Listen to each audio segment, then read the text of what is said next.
Are home prices going up or are home prices going down? Come on, which is it? Hi, I'm Bob with Top Choice Real Estate and the Living in Indiana team, bringing you the word on the street, talking Indiana real estate. Maybe you heard on the national news that home prices are falling, but when you look around your town, it sure as heck feels like prices are headed to the sky. So which is it? The answer begins with the old adage, all real estate is local.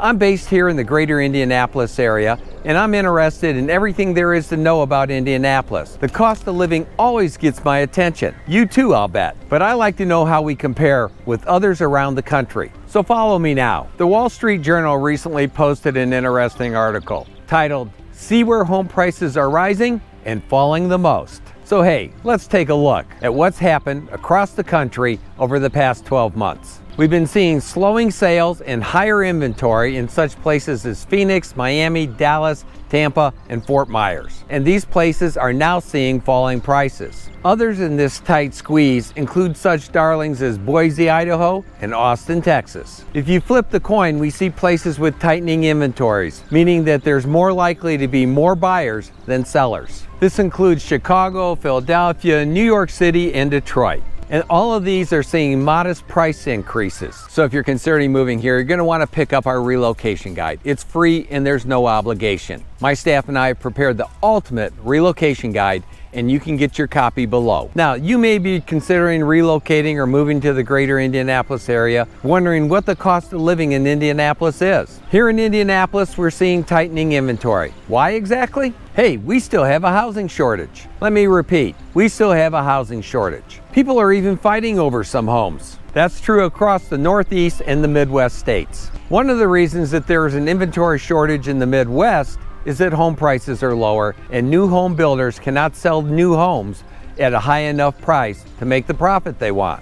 That's opposed to places like Arizona, where builders can sell higher end homes with bigger profit margins. So inventory is not growing by leaps and bounds. Meanwhile, there are places like Florida and Austin and Boise where buyers are struggling with affordability. Yes, prices are high everywhere, but in those named cities, prices blew up into bubble territory. Overall, the nationwide housing market inventory is far lower than it was in the past. Over the past 4 years, inventory has fallen by a full third. And certainly one of the overriding reasons is that, at least according to Case-Shiller, prices have risen 50.6% over the past 5 years. I mean, that is crazy. It's more than 2 times what inflation has been. Fortunately, here in Indiana, we enjoy a cost of living that's just a fraction of the national average. So when will housing prices and inventory level out? That's a good question. There are loads of factors that go into answering that question. I mean, let's start with housing availability.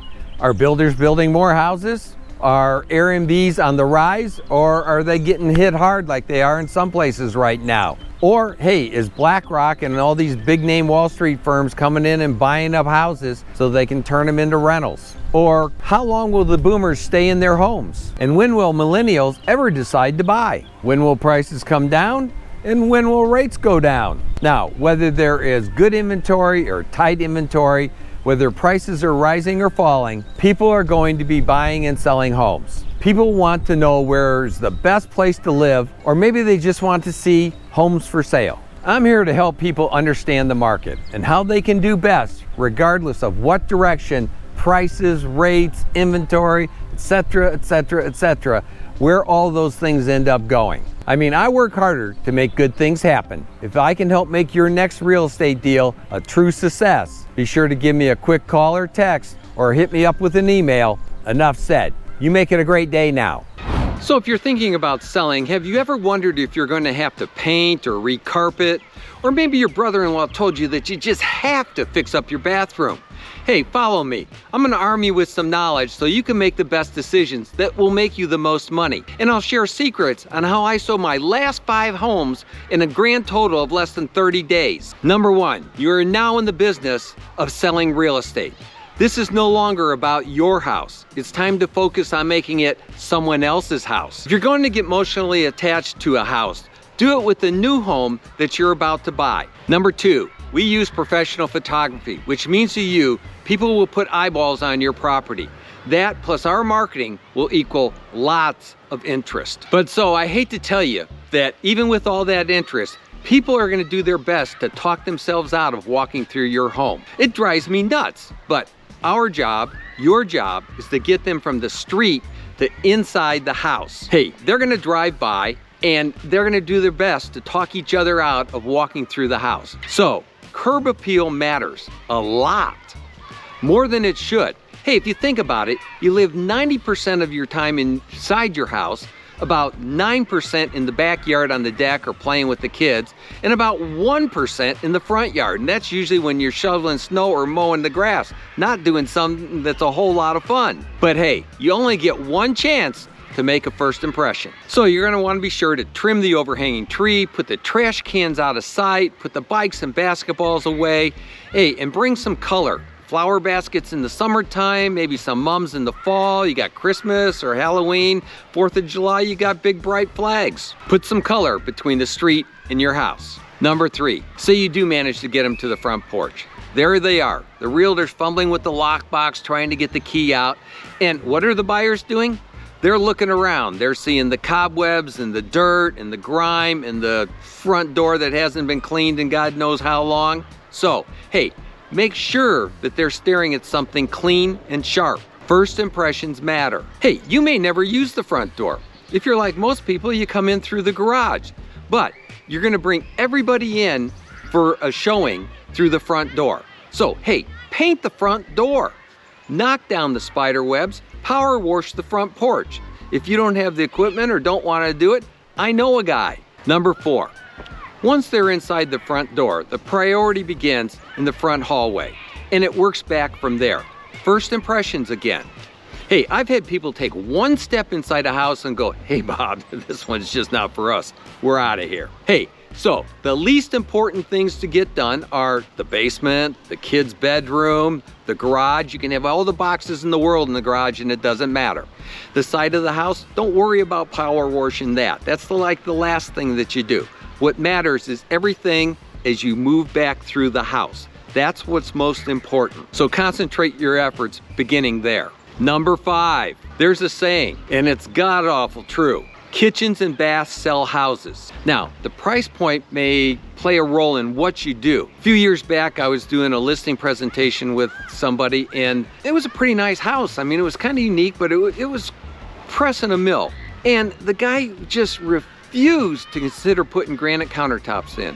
He said, well, the people they'll want to choose their own. Sorry, people looking at $1 million home do not want to look at Formica countertops. So consider what price point you're at and then do the things that need to be done to sell it to somebody shopping at that price point.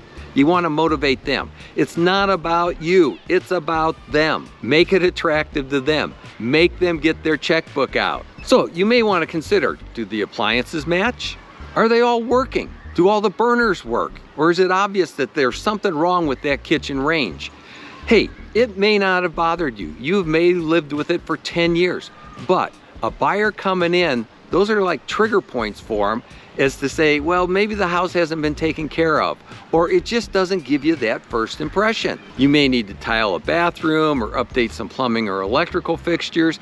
Hey, it all depends. And when it comes time to show your house or have people walk through your house, you're gonna wanna remember this because yes, it's a pain in the donkey, but kitchens and baths sell houses. So take the time when people are walking through that those things look sharp. Number 6, you're gonna wanna walk through your house and you're gonna wanna thin it out. You wanna look at your countertops and the tops of chests of drawers and bookcases and all those things, and you wanna remove half of the items there. You wanna box them up, you wanna move them out, you wanna give it to Goodwill, you wanna haul it away. Then you wanna do half again. That's about what most of us have on our tops of our counters and our chests of drawers is way too much stuff for the person coming in looking to buy. Now, this doesn't cost you a whole lot, but it does take a little bit of time and effort. Now, I don't agree with realtors that say you need to depersonalize your house totally. I think you need to convey to people that the people living here like to live here. Buyers like that feeling. They can tell when they walk through a house and it's a divorce situation and the guy's sleeping on a bed on the floor. That doesn't help create a good feeling. So, hey, you do what you can to make it feel warm. Even if you take out a lot of the personal stuff, leave enough so that they get a feeling that somebody enjoys living there. Hey, people even like seeing those notes on the kitchen table or on a chalkboard that say 10 things we love about living here. That's something you might want to think about. Number 7, people ask me, should we get a pre-listing inspection? That way we could repair everything in advance. And I go, no. Hey, here's what inspectors do. They come into your place and they write for 3 hours. That's how they justify their fee. They're there for 3 hours. If you get a pre-listing inspection done and you repair 30 items, when the buyer's inspector comes in, he's gonna write for 3 hours. And you're gonna have another list that's equally as long as the first one. Every house has a list, and they're long. They go 50 and 100 items. And you know what? When you move out of your next house, you'll probably have that list too. Besides, you don't know how the buyer's gonna respond. You know, buyers have different comfort levels about different things. One guy may be an electrician. Another one, the wife's brother may be a plumber. They may not give a hoot about those problems, okay? So unless it's something just real glaring that's gonna get in the way of the sale, up front, if somebody writing an offer, hey, let it go. We'll deal with it at the time of the inspection, okay? Number 8, now, there are some problems that just must be taken care of. If you've got asbestos, or mold, or stained ceilings, or pet odors and stains, those are deal killers.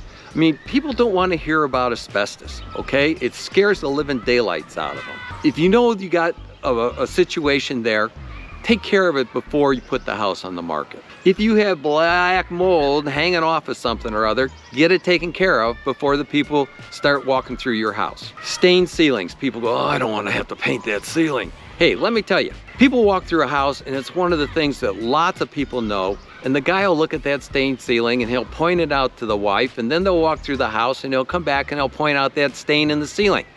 Now, you may have put a new roof on your house in the last year and it's not a problem, or fixed the toilet 5 years ago but never painted the ceiling. But it's a problem to that buyer, and you lose the buyer because you didn't get out a can of Kills, paint it, and then paint the ceiling. And if you don't want to paint the whole ceiling, hey, I know a guy. Not to solve these problems will cost you more than the repair work. Number 9, carpets. Hey, if they're dirty, clean them. If they have wrinkles in them, get them stretched. If they're just beyond use, replace them. And I know a guy for any of those jobs, or for laminate or hardwoods as well. And your price point may dictate just what you need to do or want to do or have to do, okay? But again, first impressions. Number 10, paint hides a lot of blemishes. And this is especially true if you have a vacant house, because when you move all your furniture away from the wall and take the paintings off the wall, there's gonna be these marks. And so the paint needs to be touched up, or the room needs to be repainted. It's a cheap fix, and it goes a long way to getting your house sold. And not just sold, but sold for the most money. Number 11, hey, you do whatever it takes to get the house ready to sell, and you got all life going on, and the kids have got ball games, and you know, all of these things, and you're tired. But guess what? The house needs to be clean. And I mean really cleaned. It needs to kind of shine. So hey, clean it or have it cleaned, and yeah, I know a guy. Okay, number 12, almost done. Remove the screens if you can. It will make the amount of light coming into your house that much greater, which people love, okay? If you live with your curtains closed, open them. Again, you're in the business of selling this property. It's not about you anymore, it's about the potential buyer getting their checkbook out. So, hey, have the windows washed. Brighten the place up. Clean windows just shine, okay? And hey, I know a guy. Number 13, let's talk about staging. It's not something that a lot of people consider, but hey, cold vacant houses do not sell very well. And this may be a price point thing, but I've used staging everywhere from about, I don't know, $250,000 on up. So, you know, that's not like major price point in today's market. Staging, professional staging, can really make a difference in getting the most money for a house, selling it in the quickest time, and with the least hassle. Every time I sell my own house, I put myself through this exact same exercise. I'm convinced it's why I've sold my last 5 houses on average in less than 6 days. And no, I didn't give them away, rest assured. Hey, on the first one over in Glendale, I'd been working on the house and I'd gotten it all fixed up, and it was late on a Saturday afternoon, and I loaded up all my tools, and I had a pickup truck was just loaded with stuff, and I'm pulling out of the driveway, and the last thing I do is I stop and I get out and I put the for sale sign in the front of the house and an open house sign. And this truck comes pulling up, and the guy jumps out and he says, he's like dialing the phone, and he says, hey, can my wife and I look at your house? And I'm like, man, I'm beat, I'm going home. And he says, no, my wife's gonna want this house. You know, sure thing. And we keep talking a little bit. I said, okay, I'll tell you what. He couldn't get a hold of his wife. And I said, I'll tell you what. I've got an open house tomorrow morning at 9 o'clock, and I will be here at 8 o'clock. And if you want to get a look before everybody else does, be here at 8 o'clock. So the next morning, I'm there at about 10 to 8, and the guy's already there. He's got his wife, and he's got his realtor. And so I take them through the house, and they say, give me a minute. And so they're out back sitting at the table on the deck, and I'm getting ready for the open house. And so about 10-15 minutes later, the realtor walks in and says, hey, can we have a minute? And so I go out, and hey, you know what? 15 minutes later, we had a signed agreement for a full list price plus the realtor's commission. That's what you call a quick sale. So, hey, I pulled the open house sign and I went home. The second house, hey, I sold that one at the end of the first day. The third house was up in the mountains in Colorado, and that one was an outlier. It took all of 3 weeks to sell. Number 4, I sold on the Monday following the first weekend. And the 5th one, I sold on Tuesday after the first weekend. Hey, I hope you found this helpful and that it will help you sell your house in 6 days or less. Hey, we offer a free room-by-room analysis. I'll walk through the house with you. We can share ideas back and forth. It's free, there's no cost, there's no obligation, and I guarantee you, I'll help you make money and I'll help you save money by not doing things that you don't need to. Hey, to schedule a time, call or text me. Make it a great day now. If you're considering relocating to the greater Indianapolis area or moving anywhere within central Indiana, be sure to tune in every week to learn all there is to know about real estate and living in Indiana. Whether you're buying or selling, please keep in mind, I work harder to make good things happen. Hey, make it a great day now. And if you found this video helpful, be sure to watch this next clip right now.